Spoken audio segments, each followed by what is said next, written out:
Hello दोस्तों, तो केना छी अहाँ सब? अहाँ सबके स्वागत करै छी एक और नया वीडियो में। आइ अहाँ सबके देखाबऽ आयल छी माछ में आयल छलै, तो बड़का बड़का माछ सबके साइड कऽ देलकै। छोटकी माछ सब जियोरा सब दोसर पोखर में डालऽ लेल हे देखियो निकलने छै। कते माछ सब छै से देखियो, छोटकी छोटकी माछ छै। ई अपने घर के मतलब इएह पोखर के बगल में बुझियो ने 20 कदम 30 कदम बाद छै एगो पोखर। तो ओहिमे देवऽ लेल निकालल गेलै। ओहिमे सँ बड़का माछ आब एहिमे देल जेतै, एहिमे सँ छोटका माछ ओहिमे देल जेतै। देखियौ कते माछ छै, एहिमे सँ कए गो 5-6 डेकची लओ गेलै निकालि कऽ। आ देखियौ आओर एखन गेलै खसाबऽ, देखियौ कते माछ लागि छै से। एहिमे एखन कते 3-4-5 डेकची हेतै माछ, देखियौ। आब डेकची उझलि कऽ आबि गेलैए। आब चलू देखाबै छी, देखियौ केना छानि कऽ ओहिमे डेकचीमे भरतै से। देखियौ ई पोखरि बिकायल छै, ओ माछ मारऽ लेल आयल छलै आइ। तऽ ओहिमे सँ बड़का माछ सब निकालि देलकै आओर छोटका छोटका माछ सब जियोरा लेल रखलकै जे दोसर पोखरिमे देतै। देखियौ पूरा जाल बिछायल छलै, सबटा निकालकै एखने। कते माछ सब छै। तऽ ई दोसर बगलवला पोखरि छै, ओहिमे डालऽ लेल निकालल गेलैए। देख रहल छी एतेक माछ अहाँसब देखने छलियै? देखने आइ मिथिलाके छी अहाँसब, अगर मिथिलासँ देखैत हैब गाँवसँ तऽ पक्का अहाँसब एतेक माछ देखने हैब। देखियौ डेकची लऽ कऽ एलै, आब ओहिमे केना भरतै छानि कऽ से। देखियौ कतेक गजबके लगै छै छानतै से, देखियौ।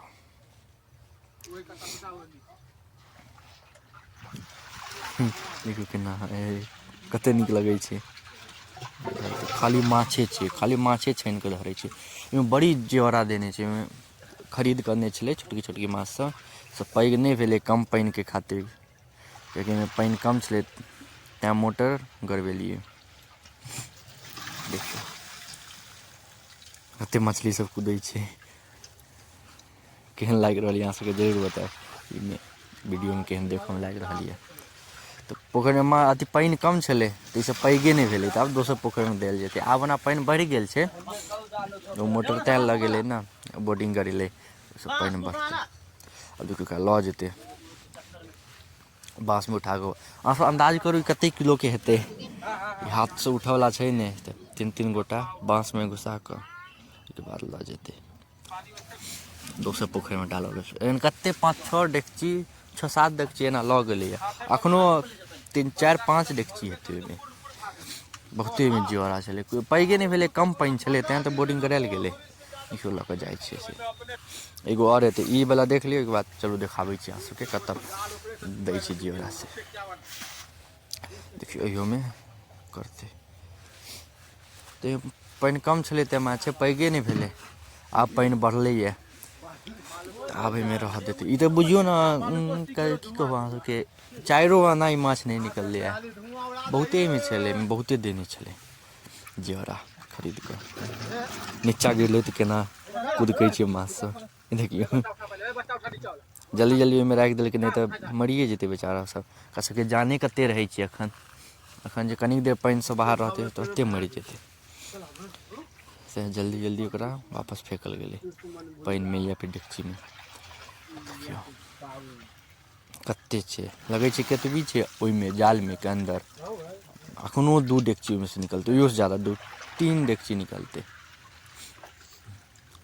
बड़ी ओहिमे जियोरा खरीद कऽ धेने छलै, बहुते छै जियोरा।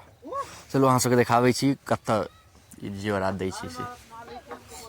देखियौ उठा कऽ लऽ जेतै आब।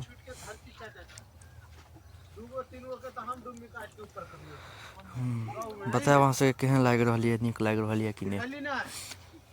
रोज एनाहि वीडियो हम डालैत रहब, मिथिलासँ जुड़ल वीडियो। तऽ चलू देखाबै छी, लऽ जाइ छै से। देखियौ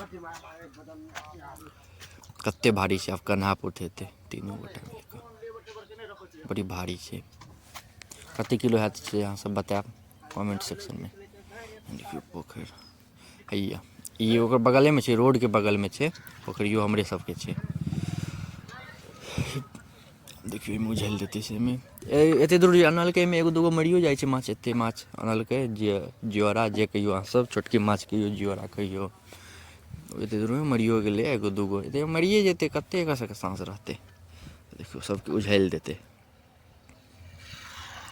पानि में अब सब अपन एहिमे पैघ हैत धीरे धीरे एहिमे बहुते छलै जियरा तऽ एहिमे से निकालल गेलै एहि पोखरिमे तऽ केहन लागल अहाँ सबके जरूर बतायब नीक लागल हैत तऽ लाइक कमेंट शेयर सब्सक्राइब कऽ देब मिलै छी अहाँ सबसँ अगला वीडियोमे तब तक के लिए धन्यवाद अहाँ सबके।